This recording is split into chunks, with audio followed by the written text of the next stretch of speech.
signal gasoline. Your car will go far with Go-Father gasoline. Sit back and relax, friends. It's time to enjoy the Signal Oil Program. Yes, the Signal Oil Program, The Whistler.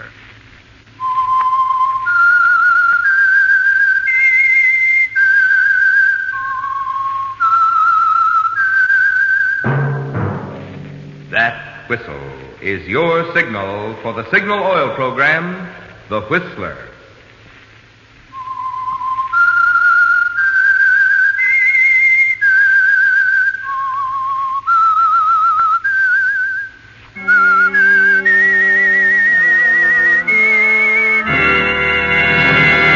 I am the Whistler, and I know many things, for I walk by night. I know many strange tales, hidden in the hearts of men and women who have stepped into the shadows. Yes, I know the nameless terrors of which they dare not speak. Yes, friends, it's time for the Signal Oil Program, The Whistler, rated tops in popularity for a longer period of time than any other West Coast program in radio history. And Signal gasoline is tops, too, tops in quality. It takes extra quality, you know, to give you extra mileage. And Signal is the famous Go Farther gasoline. So look for the Signal circle sign in yellow and black that identifies independently operated Signal stations from Canada to Mexico. And now the Whistler's strange story. That physical fact.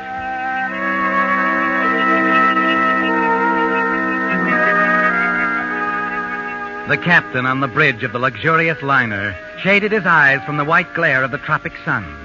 His gaze swept over the tiny deserted island, past the patch of white cloth flying from the top of a slender palm tree near the shore.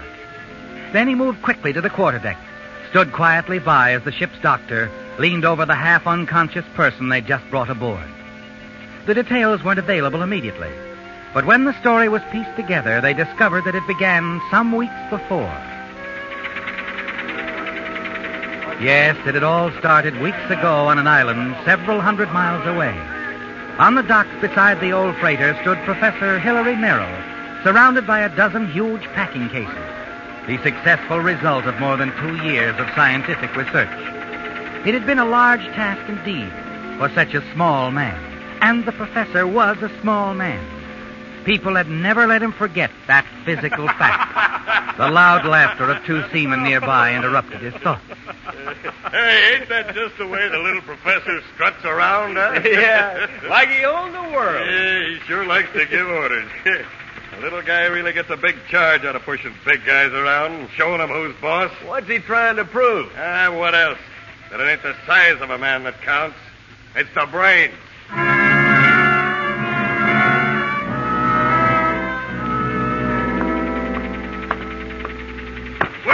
Well, Professor, glad to have you aboard.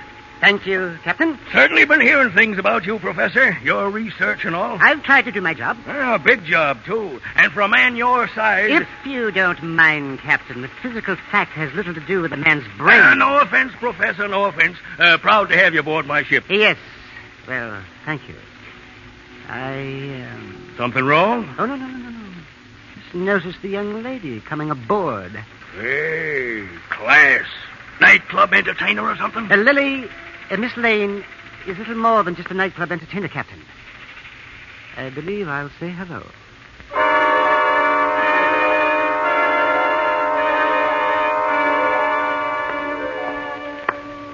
Well, Lily, shall we meet again? Well, Professor, hello. I was wondering if I'd know anyone on board. You heading home? Yes, I am. I'm heading back. And you, Lily? What brings you aboard? Just that, Professor. I'm bored. With the islands, people, everything. Thought I'd give the States a break. Wonderful. And our meeting like this should make the trip more pleasant for both of us. I don't see why not. We take quite a boat, you know. No, I didn't. How do you mean? The cargo. The usual. Along with a few passengers, I thought. That's all. Except for a very fancy shipment. In the purse is safe. I didn't know anything about You do? Oh, yes. This ship is carrying quite a fortune. Well, what do you know? Now, why don't we go down to my cabin and buy ourselves a bon voyage drink? An excellent idea, Lily. And you can tell me all about your research work, hmm?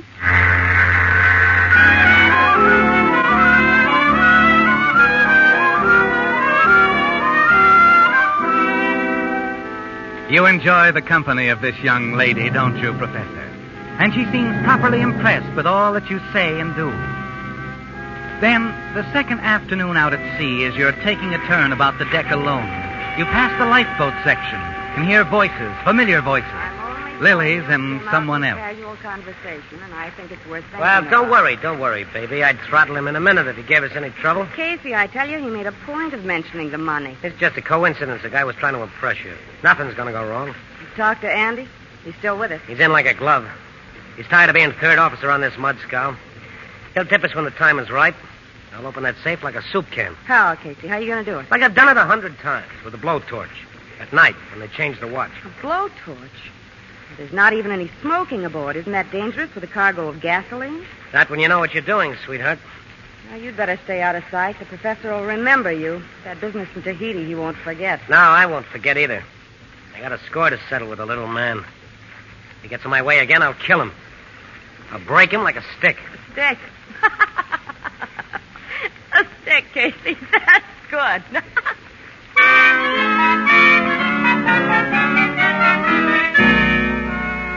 Lily's laughter infuriates you, doesn't it, Professor? More than anything else. And you wonder what to do about what you've overheard. You keep close to your cabin for the rest of the day. And then one evening, you finally decide to drop in on the captain. As you start down the darkened deck and approach the bridge companionway, the ship trembles beneath you, rocks crazily, and then another sound comes drifting up, a terrifying cry, knifing through the darkness.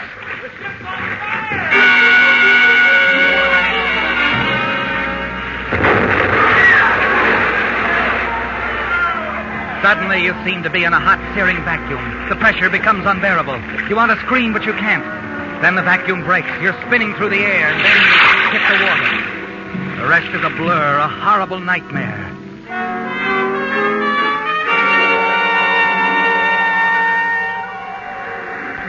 You remember vaguely toppling over face down on the beach. You lie there till daybreak in a deep sleep. And in your dream there are voices, and they come closer and closer. Hey, Professor, come on. Snap out of it. What is it?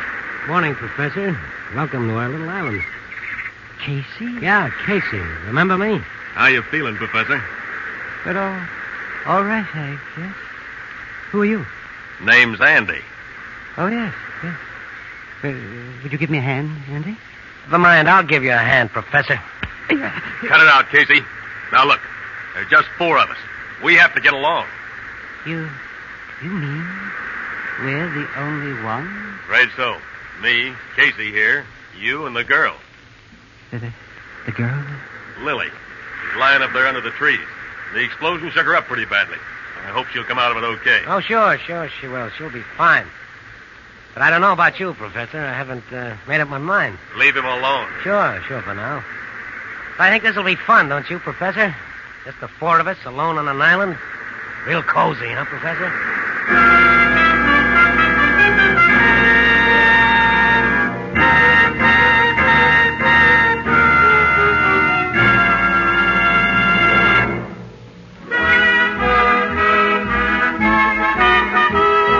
That out-of-gas driver on Signal's new cartoon billboard inspired Ed Steen of Los Angeles to send in this little limerick.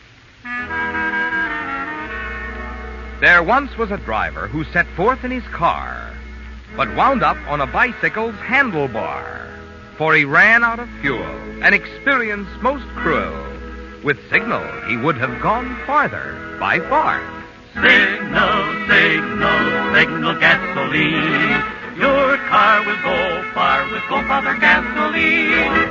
Ed Steen certainly hit the nail on the head when he said that the embarrassed motorist on the billboard would have gone farther with Signal.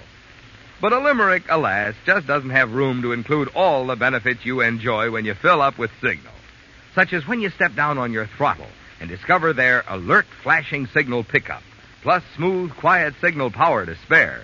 For like birds of a feather, mileage and performance go together. So whether you're looking for economy or just plain honest-to-goodness driving pleasure, remember the advice on those billboards you're seeing. Next time, fill up with Signal, the Go Farther gasoline.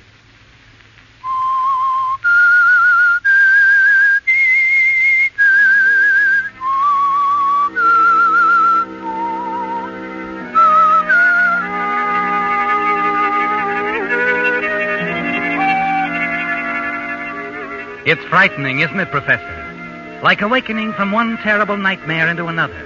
Worse, more threatening. Casey, this big hulk of a man who resents the very air you breathe.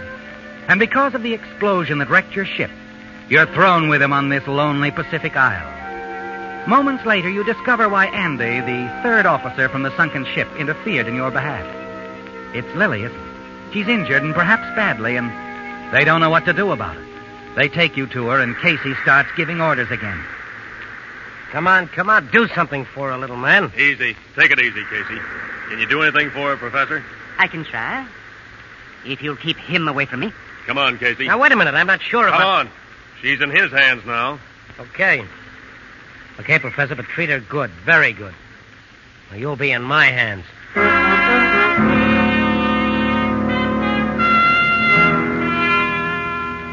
The balance of power changes swiftly sometimes, doesn't it, Professor? Brains for brawn, and you've won the first round. You smile as you turn to examine Lily. Her injuries aren't serious, you're sure of that. But you have no intention of revealing it to Casey. You make her comfortable, talk quietly, reassuringly, and then you notice something else, a small black bag. Well, the money. They did get it after all. Money. Oh, what does it matter? Who's going to use it now? Better that you rest, Lily. And don't worry too much. Everything's going to be all right. Professor, I'm sorry. I hope you don't hate me. Oh, no. No, indeed. I'm thankful for you, Lily. Yes, I'm thankful that you're here. Now, you just lie back and rest. Later, you walk down to join Casey and Andy on the beach and see that they're swimming in the water, striking out for something with long, powerful strokes. You marvel at their strength as you see the object of their efforts, a wrecked lifeboat on the reefs. Minutes later, the two men have the gray hulk beached. It's almost a complete wreck. But lashed securely in the prow of the boat are two casks of water, a heavy axe, and in one remaining watertight compartment are several tins, emergency rations of meat and biscuits. Hey, this is a break. Look at that, Casey. Food and water. Wonderful. Hey, give me that. I'm going to buy myself a drink. Casey, put that down. What? I said, put it down. Listen, you, since when are you... Hold it, Casey. Each drink you take puts us all that much closer to oblivion. We can stay here, oh yes, eating, drinking up our lives day by day. Or we can make an attempt to save ourselves. What do you mean? A raft. We can build a raft. Yeah, out of what? This shattered lifeboat, the canvas, the trees. Anything we can lay our hands upon. He's got something there, Casey. Sure. Suppose we do build a raft. We end up in the middle of nowhere. How do we know we got enough food and water? We don't. At best, it's a hit-and-miss proposition. We might hit. I'm game. Anything's better than sitting here letting that burning sun fry our heads off. What's the first move? I'll have to have time to figure out our chances. You must give me your full confidence. I must also be given complete charge of the food and water. What? I've traveled these waters extensively. There were many other expeditions, you know. Concerning navigation, I know the stars like the palm of my hand. But most important of all, I know the approximate position of this island. Yeah? Where are we, Professor? That knowledge, Mr. Casey, I will keep to myself. You see, that's my passport to safety. My insurance that all of us will leave this island together.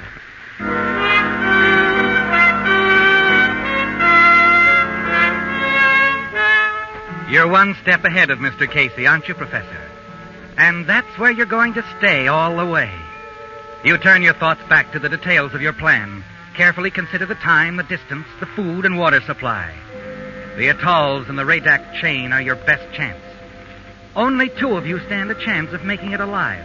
But the others mustn't find that out. Not even Lily until you're ready. And then that evening. Okay, Einstein, what's the verdict? From now on, you will work at dusk and in the early morning. It's a known fact that overexertion in sun of this intensity could finish a man in a matter of hours.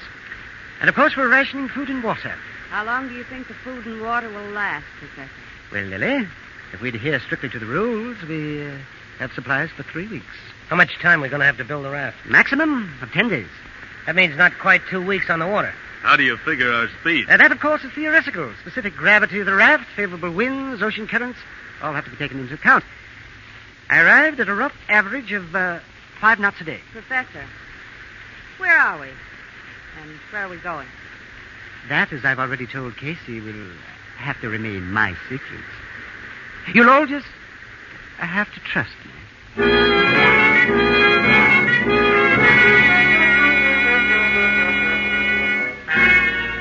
In the week that follows, the work of building the raft progresses under Casey's supervision. You spend all your time weaving palm strands into a sail, taking care of Lily. And then early one morning, as you pause in your labors, you glance up. And a few feet away, resting on one elbow, Lily stares at you, a faint smile on her lips. Good morning, Lily. Have a good sleep? Uh-huh. How do you feel? Oh, I'm still weak as a kitten, I'm afraid. I'll get you some biscuits and water. No, later. Right now, I'd rather talk. You know, you're pretty smart. And what's amusing? The way you handle those 2 big hulks, Casey, Andy. I find it very amusing. I kind of like it, Professor. Always liked a man with brains. Then how is it that you and Casey... Oh, he's all right. I figured he'd do till something better came along. I see. I guess I've always felt that someday I'd run across just the kind of a guy I wanted. Nice sort of guy, and smart. And all the Caseys in the world could drop dead for my dough. And speaking of money... A little black bag here, Professor? Is that what you're thinking about? You're in. I've already talked with Andy. He'd cut you in for a share. And Casey? What did he say? Casey's been outvoted. He's sore, but there's nothing you can do about it. So you're in. That's fine, Lily. That's fine. Professor. Yes? Don't get me wrong. I'm not fishing for information. I don't care where we are, where we're going. Just as long as I get there. What is it, Lily? Do you really think we have a chance? The 4 of us? We have a good chance, yes. A couple of smart people would stand a better chance of making it, wouldn't they? I mean, food, water, and everything. Yes. 2 smart people would have a better chance than 4, Lily. A much better chance.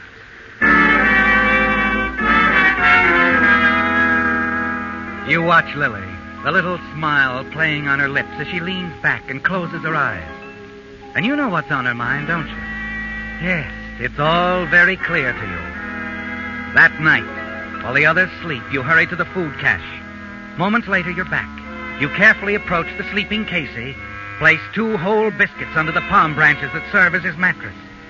And then silently, you slip back to your own bed to wait for morning.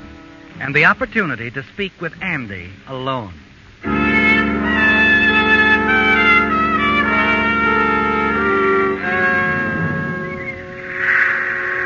How's the raft coming along, Andy? They ought to finish it up, Professor. How about the sail? All but completed. Great. Well, I'd better get down there and give Casey a hand. Just a moment. I must talk with you. What's up? Well, I've suspected for the last few days that our supplies were being tampered with. What? Yes, last night I feigned sleep. I saw Casey leave his bunk.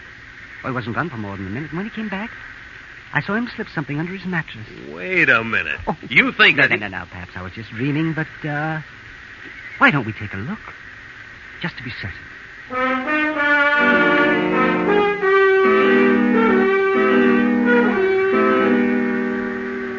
How do you like that? 2 whole biscuits in his bunk. Just wait till I get my hands No, on... Andy. No, wait. We must be very careful. Something must be done about it, yes. A man like Casey is dangerous in this situation. He threatens our own lives. Why don't I just go down to the beach now and... No. I have a better idea. Now, tonight, when everyone's asleep, you must go to the food cache and wait. And if I'm thinking correctly, Casey eats his stolen biscuits at night. And if that's the case, well, he'll get thirsty. Sure. And I'll give you odds you'll have a nocturnal visitor. And if I have this visitor? Well, I'd keep your knife in readiness if I were you, Andy. You know, we must be completely heartless in a situation like this. Yeah. If Casey walks to the food cache tonight, Professor, it'll be his last walk.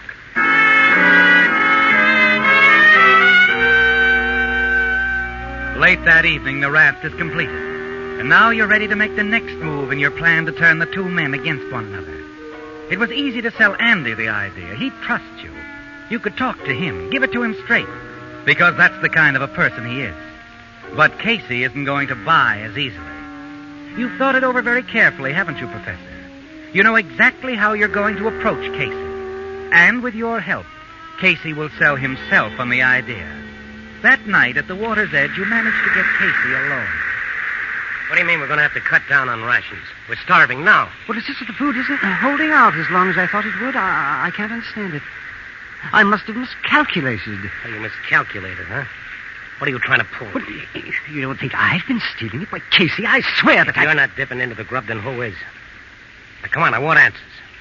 Handling the food is your department. You're responsible. But I know, but I can't stay awake 24 hours a day watching you and Andy, can I? Andy? Well, listen, Casey, I don't know that this means anything, but several nights lately, I think I've seen Andy coming from the food cache. Andy, huh? Well, Professor, you can sleep tight tonight. I'm going to stay awake. But you don't sleep, do you, Professor? Instead, you lie awake, waiting and watching. Then you see Andy rise slowly from his bunk, slip away toward the food cache. Moments later, you watch Casey get to his feet, see him remove the knife from its sheath and hurry away into the blackness. You wait, trembling with excitement. And then you hear it, a low, muffled cry. You can hear the battle in the darkness. You glance over at Lily. She's still asleep. And then, as suddenly as it began, all is quiet, except for the sound of the surf. It's all over, isn't it, Professor? Quickly, you get to your food and run toward the food cache. Moments later, you're back by Lily's side, shaking her gently. Lily? Lily? Yeah? Oh, it's you. Hello, Professor. Lily? Remember those two smart people you were talking about? Well, it's all set for them now. What do you mean? There's been a fight down at the food cache. Casey and Andy. They're both dead.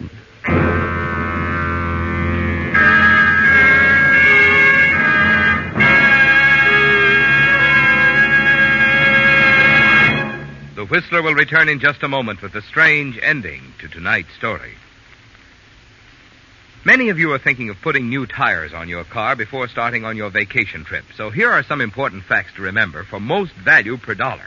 In both mileage and safety, your best buy is a first-line, I repeat, first-line tire.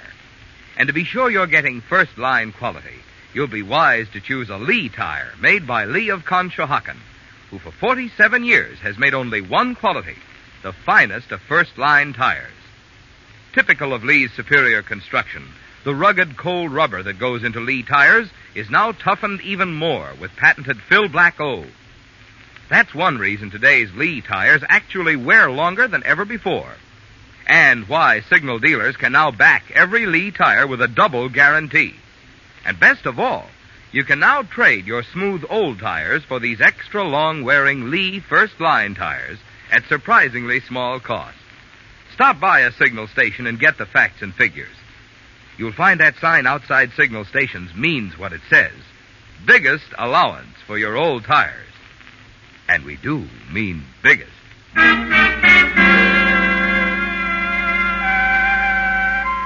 The sun reflected cruelly across the tropical sea as the last boat of the landing party left the tiny deserted island, returned to the liner lying offshore. The officer in charge moved quickly up the rope ladder to the ship and hurried along the deck. Finally, he turned into a cabin where the captain and the ship's doctor stood looking down on the small, still figure lying on the cot. How's the patient coming along, Doctor? Condition's very weak. There's little hope. Oh? That's too bad. Any theory from what you found ashore, Jenkins? Well, Captain, at one place on the beach we found two men. Obviously, there'd been a fight. They'd killed each other with knives. I'm sure... Just a moment. It's coming around again. Easy. Easy now. When time's right, we'll get away together, Andy. Just the two of us. Don't worry. I'll handle the professor. Professor? Say, I wonder if that could be the other man. He looked like he might be... The other man? You mean yes, sir. We found a raft further up the beach, stocked with provisions, ready to go. That's where we found a third party, a little guy. Could have been the professor the girl just mentioned. Any marks of identification? No, sir. Looks like he died of exhaustion trying to push the raft across the beach to the water. His fingernails had dug clear into the wood. Well, he had the right idea, all right, but not enough strength to back it up. That's the thing I can't quite figure. Yes? Why they'd built that raft way up on the beach instead of down at the water's edge. Why, it would have taken two strong men to get that raft into the water. Whoever built it, well, I guess they just weren't very smart.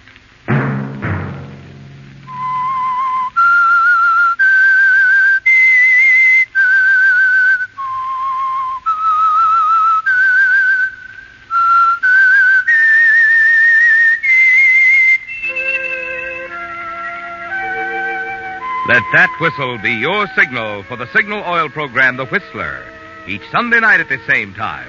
Brought to you by the Signal Oil Company, marketers of Signal gasoline and motor oil and fine quality automotive accessories. Signal has asked me to remind you, to get the most driving pleasure, drive at sensible speeds, be courteous, and obey traffic regulations. It may save a life, possibly your own. Featured in tonight's story were Howard McNair, Virginia Gregg, Frank Lovejoy, and Don Harvey. The Whistler was produced and directed by George W. Allen, with story by James Cullen, music by Wilbur Hatch, and was transmitted to our troops overseas by the Armed Forces Radio Service. The Whistler is entirely fictional, and all characters portrayed on The Whistler are also fictional.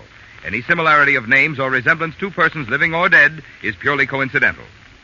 Remember at this same time next Sunday, another strange tale by The Whistler. Signal, signal, signal, get